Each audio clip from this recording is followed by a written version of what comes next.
Here we go. All right. Rationalizing radicals, part 2. Okay, exactly the same. Do these look frightening? Yes. A little bit. Why? Because there's a couple extra things. It's exactly the same. Number 5, why is this a no-go? There's a radical in the denominator, in the bottom of the fraction. There's 2 on the next one. There is a little bit extra there, but that's fine. So, again, to combat this, nothing has changed. Even though we have some extra nonsense on the top, we will multiply this by root 6 over root 6. Now, the bottom is easy peasy. Yes. You can only add radicals together if the number under the radical is exactly the same. This has a 3, this has a 2, out of the question. This is a normal number, this is a radical. You can almost pretend like these are variables. It's like doing 2 plus x. This is like an x plus a y. Can't add them. Okay, we're multiplying by root 6 over root 6. Let's do the bottom. Bottom's easy peasy. Root 6 times root 6 is root 36, which is 6. The question is, what do we do on top? We are multiplying the square root of 6 by this entire thing, which means you get to distribute. You don't have to, you get to, because it's fun. Draw your rainbows. When we distribute, we are multiplying. Yes? Can't multiply a normal number and a root?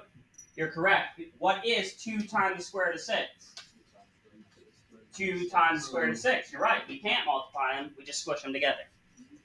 However, square root of 6 times square root of 4, we can multiply together. Square root 24. Yep. Normal numbers can be multiplied together. 2 radicals, regardless of what they are, can be multiplied together. So this is root 6 times 4, 24. Are we done? No. We're not done. Why are we not done? 4 can be divided out of 24. What crucial mistake did we make that we could have made this problem way easier? We could have together then rational. What's the square root of 4? What's 2 plus 2? 4. If only we could go back and do it that way. We can. It's too late. We must do it this way. I was waiting for someone to say it. I wasn't going to do it this way, but now we get to do it the long way. Okay, so we can simplify the square root of 24. We can. It would split up into plus what 2 roots multiplied together? 24 splits up into what times what? 6 times 4. 4 and 6. Right? It also splits into 2 and 12, but that's no good to us. And 6 is still on the bottom. We know what the square root of 4 is. It is 2. So we have 2 root 6 plus 2 root 6 over 6. And here we are now at where Olivia asked the question, can we add radicals together? You can under certain circumstances, like this one. These are both square roots of 6. You can imagine this is like 2x plus 2x. If I have 2 radical 6s plus 2 more radical 6s, I now have 4 radical 6s. Does that make sense? It's like 2x plus 2x is 4x. 2 root 6 plus 2 root 6 is 4 root 6 over 6. Done? You wish, because 4 over the 6 is the same as 2 over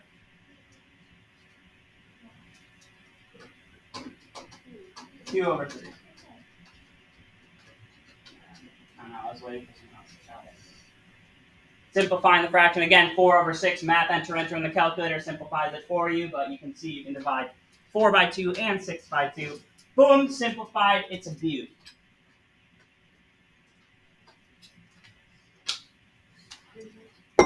Let's see if you want to do the next one the easy way or the hard way. It's up to you. What will I multiply number 6 by? 2.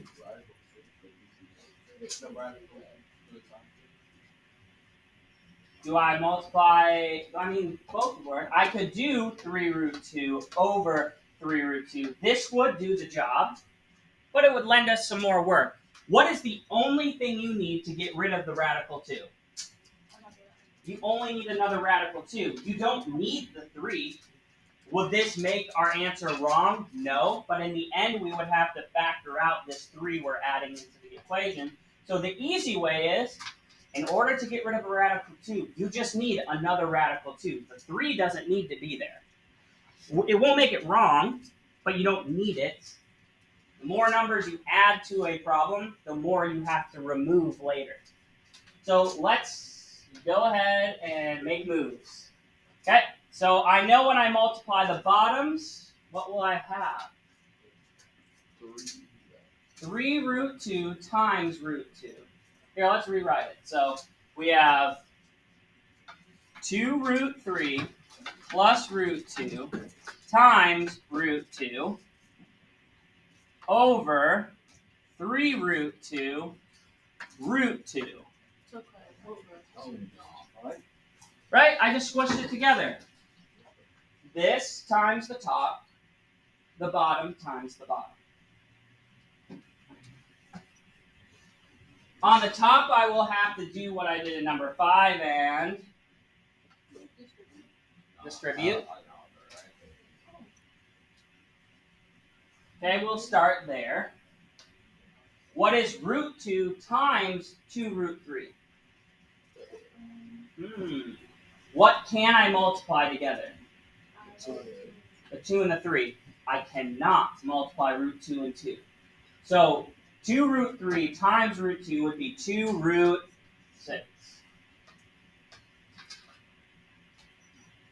Root 2 times root 2 is just 2. It becomes square root of 4, but that's just 2. Good? No. This is quite a lot. On the bottom, 3 root 2 root 2. Which ones can I multiply together? Root 2 times root 2 is just 2. Well, it's root 4, but it becomes, yeah. And then 3 times 2 is 6. Again, what just happened? We became 3 root 4, which became 3 times 2, which became 6. That's what just happened. Am I done? Oh, so this bottom became 6 because root 2 times root 2 is root 4. The square root of root 4 is 2. And we still had that 3, so 3 times 2 gave us the... Okay, so this is where it gets a little weird. If I want to take out a factor of 2, where all do I have to do it? There are not 2 places I have to do it, but there are 3. I can't just take out a factor between these 2. I also have to take out a 2 where? I have to take out a greatest common factor from all terms. Here, we only had to worry about the one on the top and one on the bottom. But now that there are 1, 2, 3 terms, if I want to try to take something out to simplify, I have to take it out of all 3, which I can do. But let's say this 2 had been a 5. I can't take out anything from a 2, 5, and a 6. But I can take a 2 out of a 2, 2, and a 6. And notice, am I taking out anything from the radical? No, it's like in a cage. You can't touch that 6. Okay, so if I divide all of those by 2, I'm left with 1 root 6, or just root 6, plus 1 2 divided by 2 is 1 over 3. Simplified and it's a beaut. So the long way is simpler if there were a 3. Oh shit. Because if we would have had a 3, we would have had an extra 3 to multiply, and this would have not been 3 times 2, but 9 times 2. The top, we would have had numbers in front of all the radicals, and it would have been a hot mess, and essentially at the end, we would have had to do some more simplifying. That, so just remember, if there is a coefficient or a number out in front of the radical, you only need to use the radical to rationalize. That's simplified already, right? This is simplified, yep. Can't add the tops together, can't take out a factor, no radicals on the bottom, this is good to go. Chewing with their mouth closed. Good math manners. Yes. Oh, no, I missed it. I was looking at the